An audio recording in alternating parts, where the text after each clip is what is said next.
ठाण्यात कचरा डब्यांचा missing scam, काँग्रेसचा थेट आरोप, पालिका अडचणीत. ठाणे शहर काँग्रेसने महानगरपालिकेच्या कचरा व्यवस्थापनातील गंभीर अनागोंदीचा मुद्दा आक्रमकपणे उचलून धरताच प्रशासनाची झोप उडाली आहे.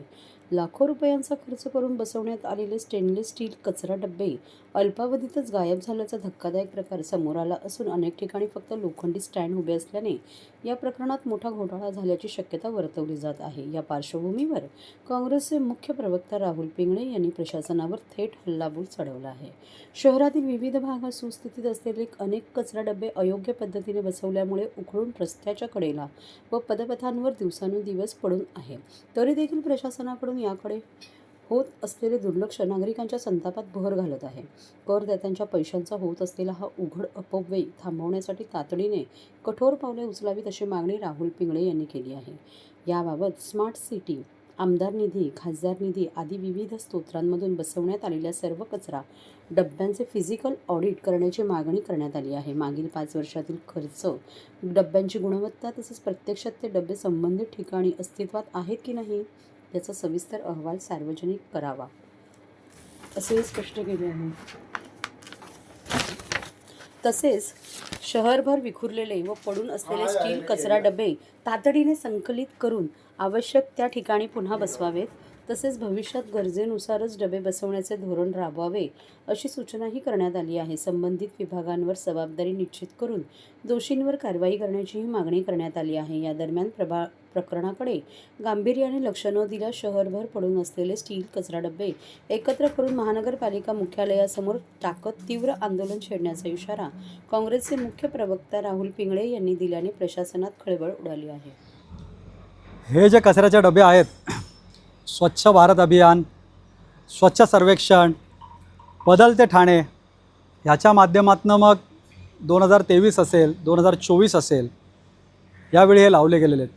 आता सुद्धा तुम्ही बघितलं असेल की स्वच्छ सर्वेक्षण 2025-26च्या माध्यमातून नव्याने हे डबे लावले जात आहेत. परंतु हे डबे लावत असताना संपूर्ण ठाणे शहरामध्ये, आता आपण या कोपरी विभागामध्ये आहोत आणि कोपरी विभागामध्ये धोबी घाटामध्ये ज्या ठिकाणी आहोत, एका ठिकाणी हे 12 ते 13 डबे या ठिकाणी रचून ठेवलेले आहेत आणि अत्यंत सुस्थितीतले डबे आहेत. एक छोटी मोठी जर त्याची किरकोळ दुरुस्ती केली तर चांगले डबे आहेत आणि पुन्हा एकदा लावू शकतो. अशाच प्रकारचे डबे अष्टविनायक चौकात पडलेले आहेत. अष्टविनायक चौकाचे एक स्मशानभूमी आहे, स्मशानभूमीच्या बाहेर पडलेले आहेत. तिथे जो विसर्जन घाट आहे त्या विसर्जन घाटामध्ये म्हणजे एका या सराउंडिंगमध्ये जवळजवळ 50-60 डबे पडलेले आहेत. असे संपूर्ण ठाणे शहरामध्ये अशा प्रकारचे डबे पडलेले आहेत. आणि हे जे डबे आहेत हे स्मार्ट सिटीच्या माध्यमातून असतील, आमदार निधीच्या माध्यमातून असतील, खासदार निधीच्या माध्यमातून असतील, अशा वेगवेगळ्या निधीच्या माध्यमातून हे डबे त्या ठिकाणी लावले जातात. परंतु हे डबे लावताना हे सरसकट लावले जातात. कुठल्याही प्रकारची या डब्यांची निगा त्या ठिकाणी राखली जात नाही, कुठल्याही प्रकारची दुरुस्ती त्या ठिकाणी केली जात नाही. यातल्या अनेक डब्यांच्या तर फ्रेमच त्या ठिकाणी उभ्या आहेत. तुम्ही रेमंडसारख्या रोडला बघितलं असेल तर त्या नुसत्या फ्रेम उभ्या आहेत. एक जॉगिंग ट्रॅक केलेला आहे काशीनाथ घाणेकरच्या रोडला, तिकडे तर बाजूला लाईनशीर त्या पत्र्याला लागून त्यांनी डबे उभे केलेले, एकदम चांगल्या सुस्थितीतले डबे.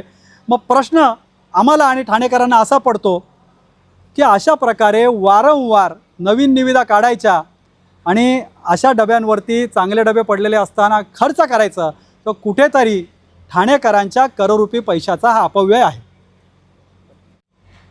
या संदर्भामध्ये आयुक्तांना पत्रव्यवहार केलेला आहे आणि आयुक्तांना पत्राद्वारे विनंती केलेली आहे की स्वच्छता निरीक्षक यांच्या मागणीनुसारच हे डबे त्या ठिकाणी लावण्यात यावेत.